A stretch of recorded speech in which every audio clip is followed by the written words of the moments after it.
최근 국민일보에 1952년에 발행된 교인 증명서가 소개가 되었습니다.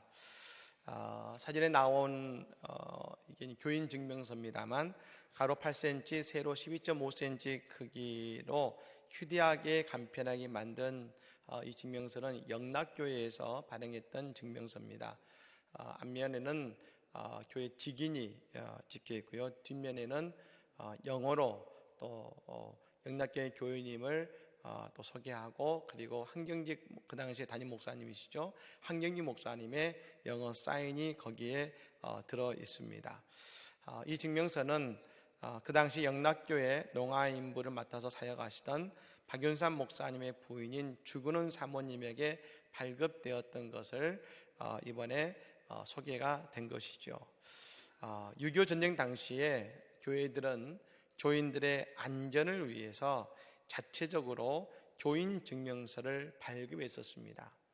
그리고 오랫동안 이 발급이 되다가 68년도에 우리나라의 주민등록증이 발급될 때에 교회에서 더 이상 교인 증명서를 발급하지 않고 68년까지 발급된 것입니다.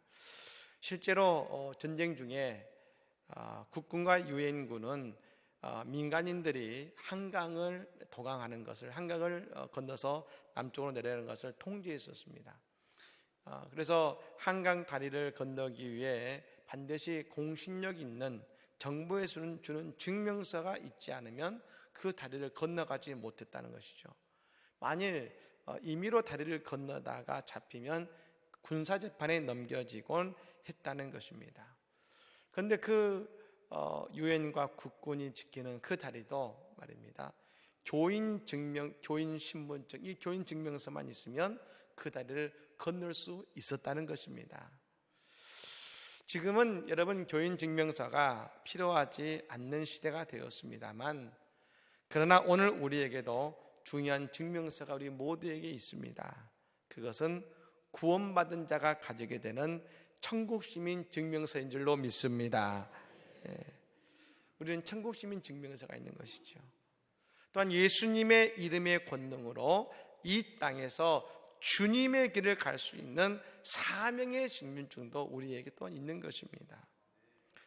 오늘 예배하는 우리 모두에게 주님이 주시는 세상의 문을 여는 신분증을 가진 존재임을 우리가 믿고 말입니다. 세상의 닫혀진 문을 열어가는 우리 모든 복된 성도들이 되시기를 예수님으로 간절히 축복합니다. 아멘. 오늘 본문은 갈릴리 바다에 있었던 하나의 사건에 대한 말씀입니다. 원래 갈릴리 바다는 아시다시피 이스라엘의 지중해 이제 그 옆자락이 있지 않겠습니까? 그래서 지중해 바다의 인근에 있는데 이 갈릴리 바다는 지중해 수심보다 200m가 낮습니다. 그 수심이 200m 아래에 있고요. 그리고 사해 바다는 지중해에 비해서 400m가 더 낮은 것이죠. 그러니까 이 갈릴리 바다도 사실은 대단히 낮은 위치에 있는 호수인데 그 옆에 산들이 에워싸고 있습니다. 그 가운데 대표적인 산이 뭐냐면 헬몬산이라는 산입니다. 이 산은 아주 높은 산으로서 2818m가 되는 산입니다. 별로 이렇게 높이가 감이 안 오시겠습니다만 한라산의 높이가 1950m입니다. 그러니까 한라산보다 1000m가 더 높은 산이 바로 이 헬몬산이기 때문에 그 산 꼭대기에는 늘 만년살이 지금 있는 것이죠. 그런데 어느 순간 헬몬산의 이 그 만년살의 냉기가 말입니다, 바람을 타고 갈릴리 바다 쪽으로 확 내려옵니다. 그러면 우리가 알다시피 이스라엘은 중동 쪽으로 뜨거운 나라 아니겠습니까? 그 아래 있던 뜨거운 공기가 그 갈릴리 바다에서 있다가 그 헬몬산의 차가운 공기와 만나니까 말입니다, 그 두 찬 공기와 뜨거운 공기가 만나가지고 그 발레단을 거친 파도가 있게 만드는 것이죠. 큰 파도를 치는 것입니다. 그래서 갈릴리 여보들은 늘 이 폭풍우에 익숙하고 늘 폭풍우와 싸워왔습니다. 그러니까 오늘 이 배를 지금 몰고 있는, 노를 젓고 있는 이 제자들 가운데 베드로와 어부들이 있지 않겠습니까? 그러니까 그들에게는 이것이 대단히 익숙한 일인 것입니다. 그런데 이번에는 다른 것이지요. 오후에 출발한 배가 다음날 새벽 4시가 넘어도 그칠 줄 모르고 그 풍랑이 계속해서 몰아붙이는 것입니다. 파도가 칩니다. 근데 제자들은 끝까지 그 파도와 싸운 것이지요. 저는 오늘 본문을 보면서 먼저 이렇게 말씀드리고 싶습니다. 우리는 이 구절을 보면서 제자들이 연약해 믿음이 적어라고 생각할지 모르지만 그렇지가 않다는 것입니다. 이들은 오랜 시간을 버텨냈습니다. 예수님 오실 때까지 그 배에서 끝까지 버텼습니다. 여러분, 폭풍우와 싸워서 이길 수 있는 사람은 아무도 없지요. 하지만 폭풍우를 버티는 것 자체만으로도 놀라운 일인 것입니다. 누구도 폭풍우를 뚫고 지나갈 수는 없습니다. 근데 여러분, 폭풍우는 말입니다, 버티면 스스로 지나가는 것입니다. 혹시 이 자리에 험난한 폭풍우 한가운데 계신 분이 계시다면 오늘 제자들이 그 폭풍우를 버티고 마침내 그 폭풍우가 잠잠게 된 것처럼 버티며 나아가는 믿음의 교우들의 모든 풍랑은 이제 잠잠게 될 줄로 믿습니다. 특별히 지금 신종 코로나 바이러스의 바람이 믿기는 이제 곧 잠잠하게 될 줄로 믿습니다. 오늘 예수님께서 그 제자들이 있는 폭풍우 치는 갈릴리 바다를 걸어서 그 밤에 제자들의 배까지 오셔서 그 배에 오르셨습니다. 오늘 본문은 예수님이야말로 천지를 창조하신 창조주 하나님이시고 그 자연까지도 주님 앞에 엎드린다는 것을 분명히 우리에게 보여주는 구절인 것입니다. 근데 여러분, 복음서를 보면 예수님께서 이 일반적인 자연의 법칙을 잘 깨뜨리지 않으셨습니다. 무리를 걷는 것과 같은 여러분, 이런 기적은 정말 특별한 기적인 것이죠. 그래서 오늘 본문은 좀 다른 기적과 다른 기적인 것입니다. 친히 바다를 걸어서 예수님께서 오신 것입니다. 아니, 제가 보기에는 이 구절은 걷기보다는 예수님이 뛰어오셨다는 표현이 더 맞을 것입니다. 근데 왜 예수님께서 그 바다를 걸으시고, 아니 뛰셔서 그 제자들에게까지 오셨을까? 오늘 그 이유를 한번 함께 살펴보자는 것입니다. 첫 번째는 이것입니다. 예수님께서 제자들을 계속해서 보고 계셨다는 것입니다.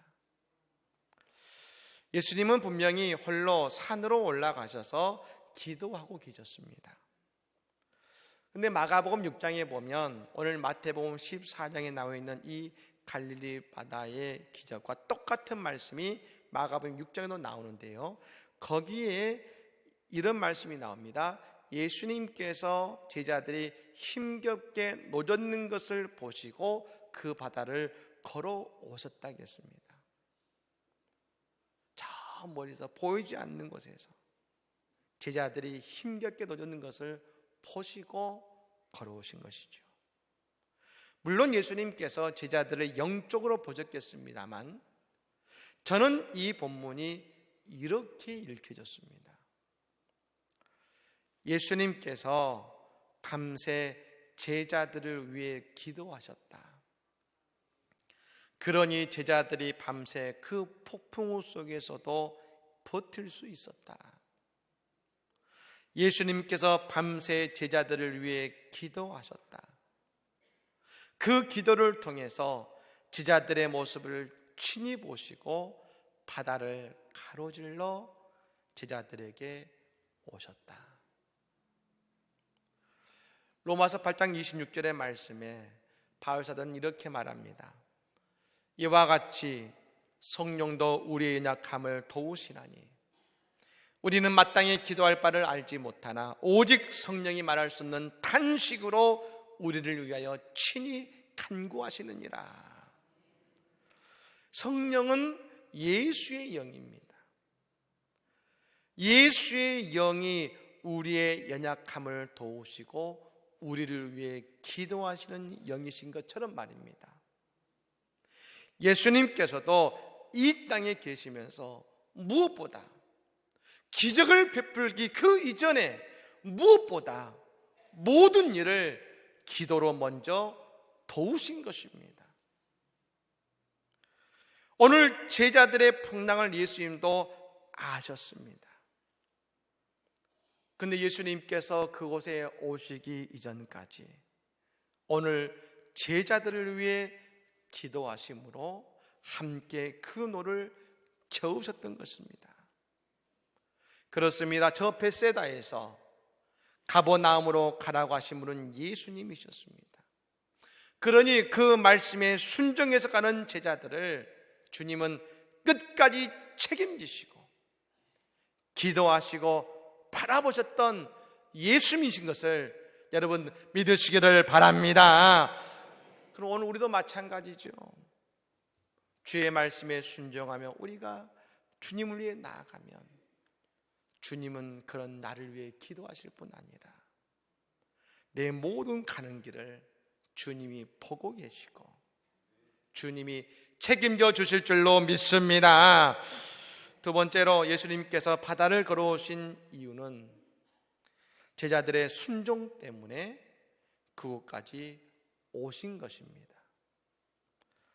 제자들이 배를 타고 벳세다 광야에서 가버나움으로 가게 된 이유는 예수님의 말씀 때문이었습니다. 그들은 그 말씀에 순종해서 갔습니다. 근데 큰 바람이 오고 풍랑이 쳐옵니다. 근데 그 바람이 어떻게 불었느냐? 오늘 보면 24절의 말씀에 이렇게 말합니다.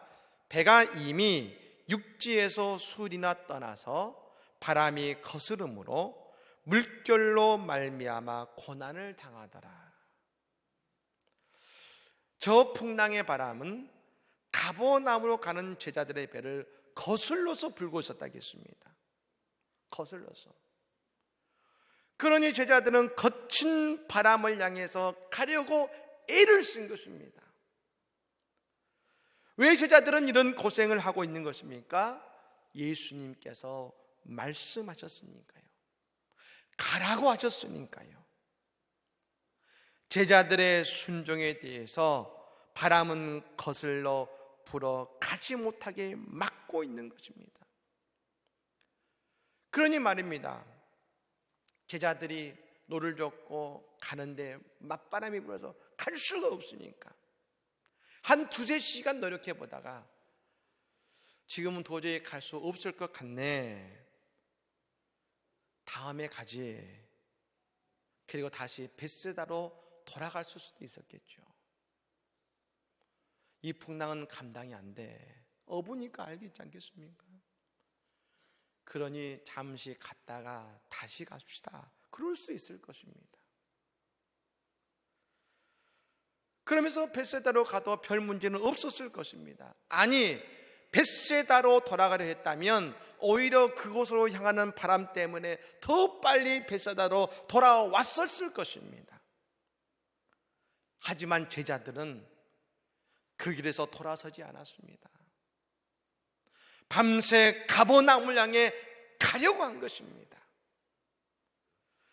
우리가 예수님 말씀을 듣고 세상을 향해 나가는 순간 그때부터 펼쳐진 세상이라는 바다는 풍랑이 치기 시작합니다. 그리고 세상은 늘 우리에게 그래 왔습니다. 그래서 우리는 세상을 바라보는 것이 아니라 나의 믿음을 붙들기 위해 우리는 기도해야 되는 것입니다. 여러분, 바울 사도가 겪은 세상은 우리가 겪은 세상보다 더 거칠고 더 어려운 세상이었습니다. 근데 바울 사도는 우리에게 뭐라고 권면했습니까? 항상 기뻐하라. 범사에 감사하라. 세상이 바울 사도의 모든 것을 편하게 해주고 그가 사역할 때마다 순풍에 돛단듯이 나아갔기 때문에 그런 고백을 한 것이 아닙니다.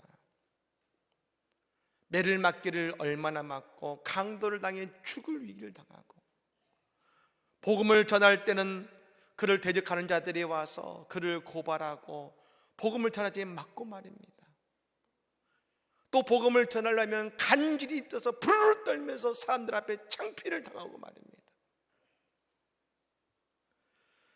수많은 어려움과 고통 속에 있었습니다만 말입니다. 그 거친 풍파 속에서도 바울 사도는 기쁨과 감사를 경험했습니다. 즉 하나님의 나라를 바울 사도는 경험한 것입니다. 어떻게 해요?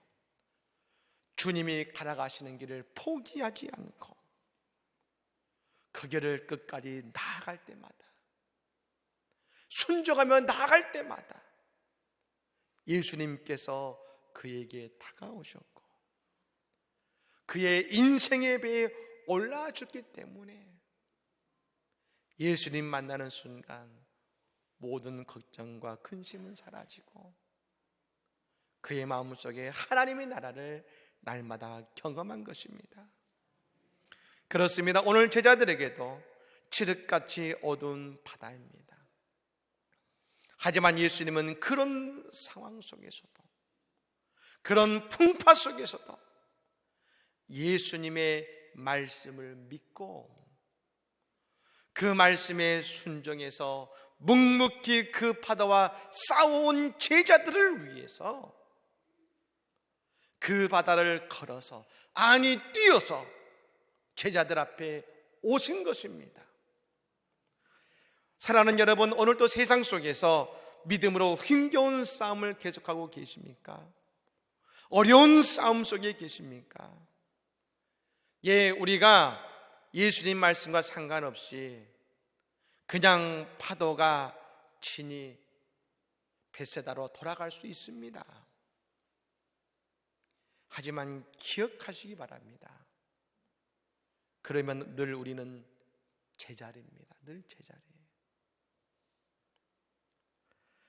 왜 우리가 예수님 앞에 나와서 예수님 믿으러 작정했습니까? 그 이유 중에 하나가 늘 제자리인 우리의 인생의 모습 때문 아니었습니까? 무언가를 해보려고 하지만 늘 제자리였습니다. 늘 제자리예요. 그래서 우리가 말씀으로 나아가지 않으면 그 말씀에 순종하며 제자들처럼 그 바람 앞에서도 주님 말씀하셨으니까 내가 나아가지는 못해도 내가 이 자리에서 버텨야지 하면서 가지 않으면 우리는 또다시 늘 제자리일 수밖에 없는 것입니다. 하지만 오늘도 우리가 믿음으로 말씀대로 살기 위해서 수고하고 애쓸 때 말입니다, 우리를 위해 달려오시는 예수님을 우리는 만나게 될 줄로 믿습니다. 그 예수를 만나게 되는 것이죠. 그렇다면 제자들을 찾아오신 예수님은 뭐라고 하셨습니까? 오늘 27절에 이렇게 말씀하십니다. 우리 같이 한번 읽어볼까요? 읽겠습니다. 예수께서 즉시 이르시되 안심하라, 나니 두려워하지 말라. 아멘. 안심하라, 나니 두려워하지 말라. 예수님 말씀하시죠. 안심하라, 안심하라. 사랑하는 여러분, 안심하시기 바랍니다. 안심하십시오. 예수님께서 지금 우리의 인생의 배 앞에 오셨습니다. 나니 두려워하지 말라. 이제 더 이상 두려워하실 필요가 없습니다. 왜요? 예수님께서 오셨으니까요. 그 예수님은 어떤 예수님이십니까? 예수님 말씀하셨습니다. 나니. 이게 헬라로 보면 에고에임입니다. 에고에임이. 우리말로 번역하면 스스로 있는 자. 이 에고에임이라는 헬라어 말을 히브리어로 바꾸면 이것입니다. 출애굽기 3장에서 모세가 불타는 떨기나무에 임재하신 하나님을 만나서 하나님께 묻습니다. 하나님의 이름을 알려주십시오. 하나님 말씀하셨습니다. 나는 스스로 있는 자다. 나는 여호와니라. 나는 여호와니라. 이 말씀이 헬라어로 에고에임입니다. 에고에임이. 그렇습니다. 모세는 불타는 떨기나무 속에서 하나님을 만나죠. 창조주 하나님을 만났습니다. 그런데 오늘 제자들은 폭풍우 속에서 하나님의 아들이신 예수를 만난 것입니다. 예수를 만나는 순간 이제 세상에 그 어떤 것도 이제 더 이상 두려워하지 않고 안심할 수 있게 된 것입니다. 왜요? 예수님은 천지를 만드신 창조주 하나님이시기 때문에 그런 것입니다. 예수님께서는 지금 제자들의 문제의 원인인 물을 밟고 오셨습니다. 우리에게도 수많은 문제들이 있습니다. 그런데 중요한 것은 우리가 그 문제를 머리에 이고 있느냐 아니면 발 아래 깔고 있느냐 하는 차이인 것입니다. 어떤 분들은 수고하고 무거운 짐을 머리에 이고 사시는 분이 있습니다. 교회에 오셔서 짐을 내려놨다가 갈 때 다시 짐을 짊어지고 가는 분들도 있습니다.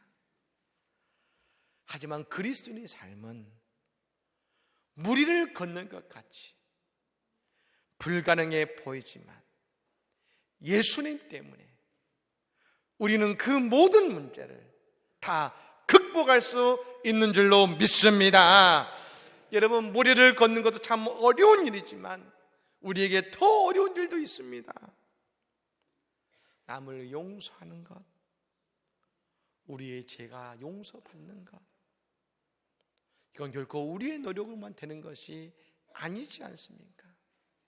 그런데 예수님께서 하나님의 아들이심을 우리가 믿고 그분을 우리가 만나면 오늘 그 폭풍우가 잠자게 된 것처럼 우리에게 불가능한 일이 현실로 이루어지게 될 줄로 믿습니다.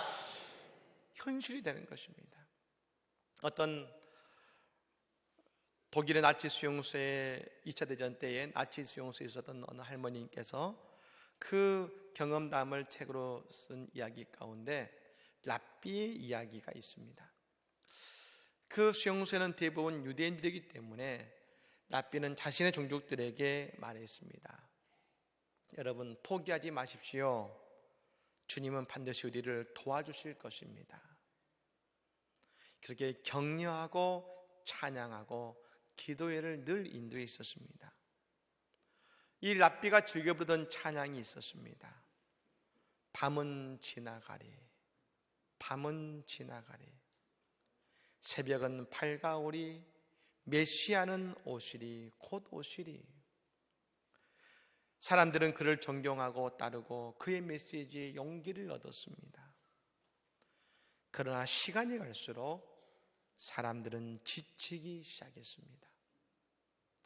가스실로 간 동료들은 돌아오지 않고, 그러자 그들은 분노하기 시작했습니다. 그들은 랍비를 거절하기 시작했습니다. 아니, 하나님이 어디 있단 말입니까? 우리가 이렇게 고통당하는데 당신이 말하는 하나님은 어디 있단 말입니까? 사람들은 더 이상 랍비와 예배드리지 않았습니다. 하지만 랍비는 여전히 기도하고 혼자 찬양했습니다. 그러다 어느 날 갑자기 2차 대전이 끝나고 수용소 문이 열리며 그들은 해방된 것입니다. 그러자 랍비를 욕하던 유대인들이 그를 껴안고 무덤을 태우고 갑자기 일어난 기적을 경험하며 수용소를 나가며 모두 다 랍비 찬양을 부르기 시작합니다. 밤은 지나가리, 밤은 지나가리, 새벽은 밝아오리, 메시아는 오시리, 곧 오시리. 그렇습니다. 우리 주님은 반드시 우리의 풍랑 속으로 오십니다. 그 무리를 걸어서 오십니다. 그러므로 사랑하는 여러분, 오늘도 우리는 묵묵히 주님을 바라보며 이 세상의 풍파를 헤치며 나아갈 때에 하나님의 나라가 우리 가운데 임하고 우리의 인생의 벽에 오르신 예수님을 통해서 참다운 기쁨을 우리는 모두 다 경험하게 될 줄로 믿습니다. 무엇보다도 예수님이 창조주 하나님이시고 그 주님이 지금도 나와 함께 하심을 우리는 깨닫게 될 때에 오늘 우리는 더 이상 두려워하지 않고 안심하라, 나니 두려워 말라 말씀하시는 그 주의 말씀과 더불어 우리는 힘있게 우리의 삶을 살아가게 될 줄로 믿습니다. 오늘 안심하라, 나니 두려워하지 말라 하시는 주의 말씀이 오늘 우리의 인생의 응답이 되기를 예수님으로 간절히 축복합니다. 아멘.